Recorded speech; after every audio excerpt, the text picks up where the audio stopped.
Good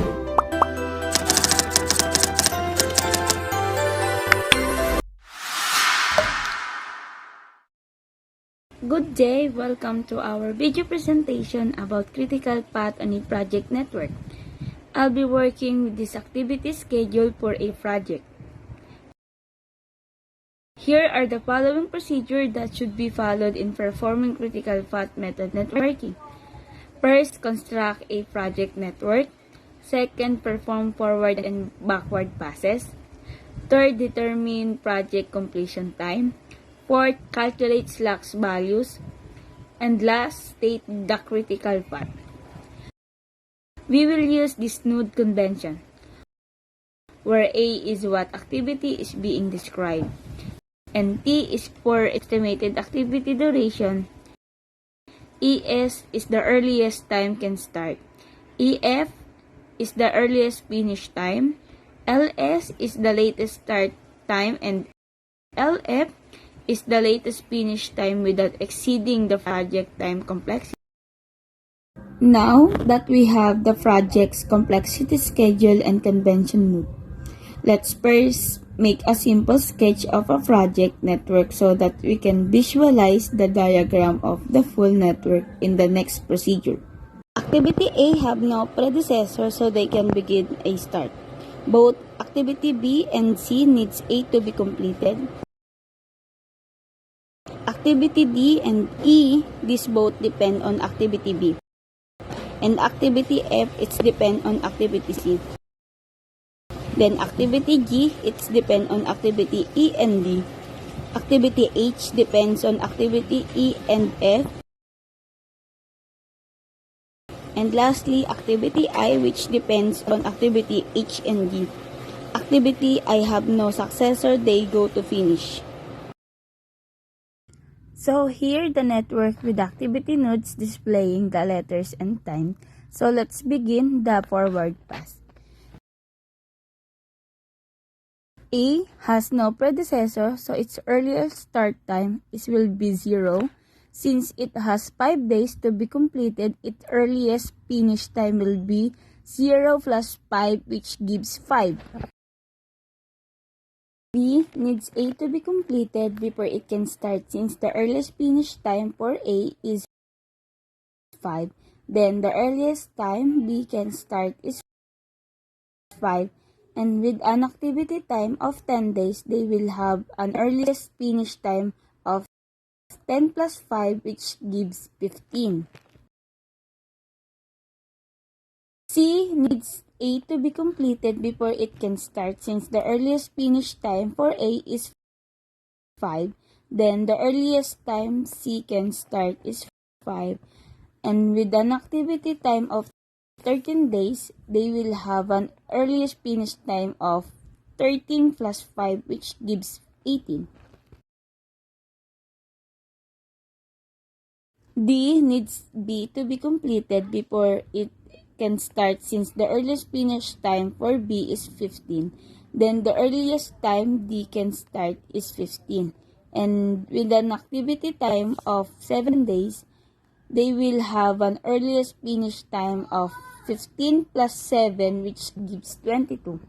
E needs B to be completed before it can start, since the earliest finish time for B is 15.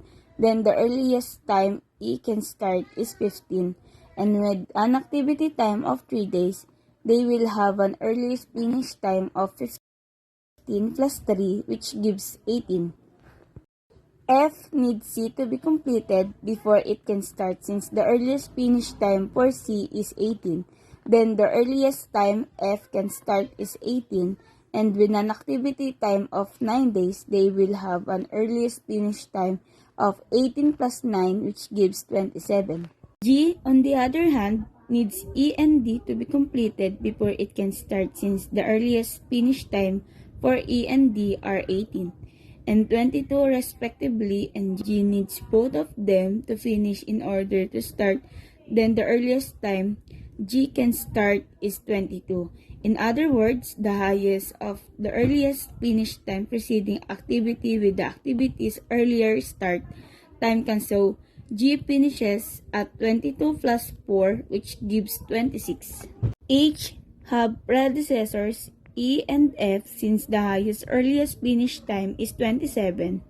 H can start earliest at 27 and with an activity time of 3 days, they will have an earliest finish time of 27 plus 3 which gives 30.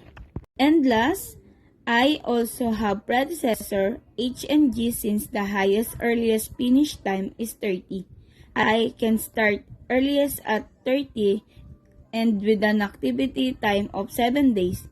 I finish time at 37 since I is the last activity, so we say that the project completion time is 37 days. Now let's do the backward pass since the project completion time is 37 days. The latest finish time for finish node activity I has to be 37. That is, I cannot be completed in longer than 37 days. Next, we obtain the latest start time by subtracting the activity time form. The latest finish time for I, the latest start time will be 37 minus 7, that gives 30. Now H has only one successor, which is I that has latest start time of 30 minus 3, that gives 27. In G, here as only successor which is I that has latest start time of 30 minus 4, that gives 26. And F here has only one successor which is H that has latest start time of 27 minus 9, that gives 18. And E has two successors, G and H. Their latest start time are 26 and 27. Respectively, as a result, the latest time E has the finish has to be 26 in order for E. Start in the other words, when doing backward pass, the latest finish time of an activity must be the minimum of the latest start time of its successor, so that latest start time of E will be 26 minus 3, which gives 25. D has only one successor, which is G that has latest start time of 26 minus 7, that gives 19. C here has only one successor, which is F that has latest start time of 18 minus 13, that gives 5.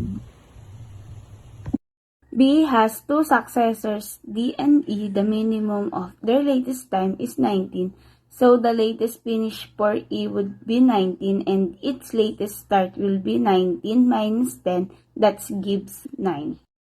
A here has two successors, B and C. The minimum of their latest time is 5, so the latest finish for A would be 5 and its latest start will be 0. The backward pass is complete. Now, slack for an activity is defined as how long the activity relayed without extending or increasing the project completion time.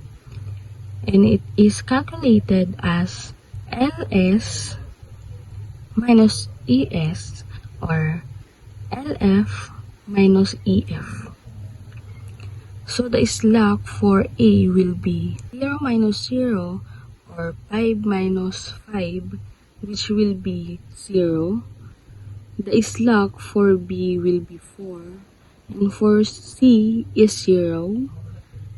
D is 9, for E is 8, for F is 0, and for G is 4, and for H and 0, and for I 0. Note, for example, activity D can begin anytime between day 15 and 19. And it can finish anytime between 22 and 26, though D can be delayed for day 15 and the project will still be completed in day 37. Activity A, C, F, H, and I, on other hand, cannot be delayed at all without extending the project completion time. So, for example, activity H is delayed by 10 days, then the project completion time will be extended by 10 days as well from 37 to 47. The activities with zero slack are called critical activities, and they form the critical path, which is the longest path in network. So the critical path here is A, C, F, H, and I.